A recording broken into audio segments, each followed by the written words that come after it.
13 نومبر 1839 کو میری کلات پر انگریز سامراج نے کچھ غداروں کی مدد سے دھوکے سے ہمارے حکمران نوری نصیر خان کے پوتے خان میراب خان ثانی اور ان کے بہادر جنگجوؤں کو شہید کر دیا تھا۔ اس واقعے کی وجہ سے بلوچ تاریخ میں اس کو سیاہ دن کے طور پر منایا جاتا ہے۔ 1839 میں انگریز بلوچستان پر مکمل قبضے کا خواب دیکھ رہے تھے۔ شالکوٹ میں انگریز آفیسر کو ہدایت ملی کہ کلات پر حملہ کر کے نوری نصیر خان کے پوتے خان میراب خان ثانی کا تختہ الٹا دے۔ خان میراب خان پہلے ہی سے انگریزوں کی پیدا کردہ قبائلی خانہ جنگیوں، سازشوں اور جھگڑوں سے واقف تھا اور ان سے لڑ رہا تھا۔ وادی بولان میں انگریزوں کو اس نے معلومات سے بار بار نقصان پہنچایا اور انگریزوں کے فوجی قافلوں پر کئی حملے کیے اور انہیں نقصان پہنچایا۔ آخر کار 4 نومبر 1839 کو انگریزوں نے سیاہ دہن توپیں لے کر تیر و گولہ برسانے کلات کی طرف روانہ ہوئی۔ وطن پہ عاشق انگریز سامراج دشمن انسان اور دلیر شہریار میر میراب خان ثانی نے جب بلوچستان کے سرداروں سے بلوچستان کی دفاع کی مدد کے لیے پیغام بھیجا تو کچھ سرداروں اور معتبرین کے علاوہ باقی سرداروں نے انکار کر دیا۔ مدد تو چھوڑیے، وہ اگر غیر جانبدار رہتے تو بھی غنیمت تھی۔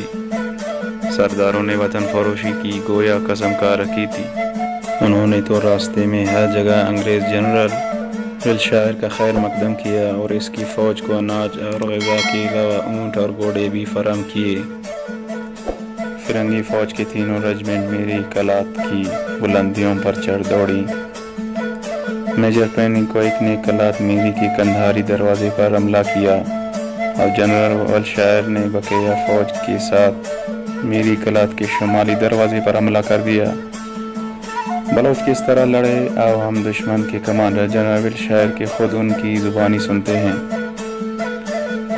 میری کلات میں بلوچ قدم قدم پر نہایت بہادری، استقامت اور جوش کے ساتھ لڑتا رہا۔ بلوچوں نے قلعہ کے اندرونی حصے تک اسی طرح مقابلہ کیا اور زمین کے ایک ایک انچ کے لیے بہادری کے ساتھ لڑے۔ قلعہ کلات کی حفاظت غزنی کے مقابلے میں زیادہ مضبوط طریقے پر کی گئی تھی۔ اس مضبوط قلعہ میں محصورین اور جنگجوؤں کی تعداد 2000 سے زیادہ تھی۔ میں افسوس کے ساتھ کہتا ہوں کہ ہماری طرف مرنے والوں اور زخمیوں کی تعداد زیادہ تھی۔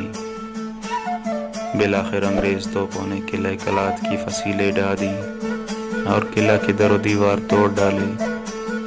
انگریز فوج کو خانہ کلات کے رجاعتی پیشکار ملا محمد حسن بدوزئی موہن لال کا جاسوس بن گیا تھا۔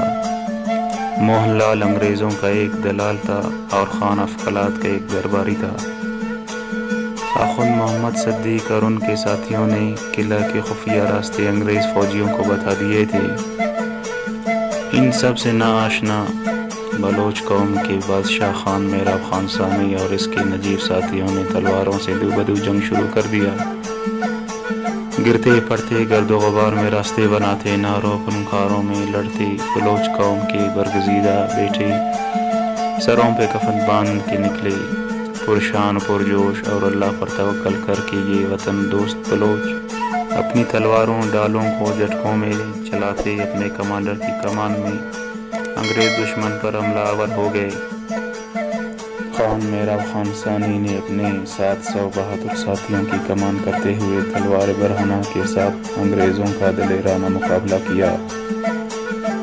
لاشیں گرتی رہیں، گردنیں کٹتی رہیں اور 13 نومبر 1839 کو رمضان شریف کے مہینے میں دوپہر کے وقت بلوچوں کے سب سے مضبوط ستون خان میراب خان ثانی تلوار ہاتھ میں لیے شہید کر دیا گیا۔ شہید خان میراب خان کے پاک جسم پر زخموں کے 39 شان و عظمت کے نشان تھے اور وہ شہادت کا احمرین لباس پہن کر اپنے دیگر بہادر ساتھیوں کے ساتھ اپنے خالق حقیقی سے جا ملے۔ ان شہید اسلاف میں مندرجہ ذیل معتبر نام شامل ہیں: سردار اسد اللہ خان رحسانی، میر عبدالکریم رحسانی، سردار ولی نواز شاہی زئی مینگل، میر تاج محمد شاہی زئی مینگل، میر محمد علی شاہی زئی مینگل، میر شاہ بیگ خان گرگناڑی، اللہ بخش گرگناڑی، فضل محمد لہڑی، سردار زمان خان کندرانی، میر داد کریم شاہوانی، شہباز خان نیچاری، میر بدل خان نیچاری، ارباب خان محمد دیوار، میر نبی بخش جتوئی، میر کیسر خان بزنجو، میر شہید دوست بزنجو، محمد رمضان وزیر خیل، نور محمد سرمستانی انچارج اصلاح خانہ، تاج محمد شواسی، دیوان بچہ مل وزیر مار، دیوان کہیم چند، دیوان آسرداس مکھی۔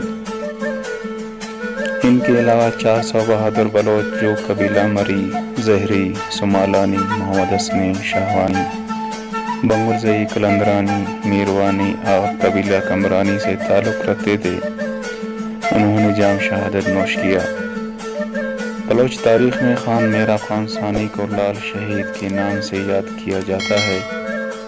جب تک دنیا قائم ہے، خان میرا خان ثانی اور ان کے بہادر ساتھیوں کی عظیم قربانیوں کو سنہرے حروف کے ساتھ یاد کیا جائے گا۔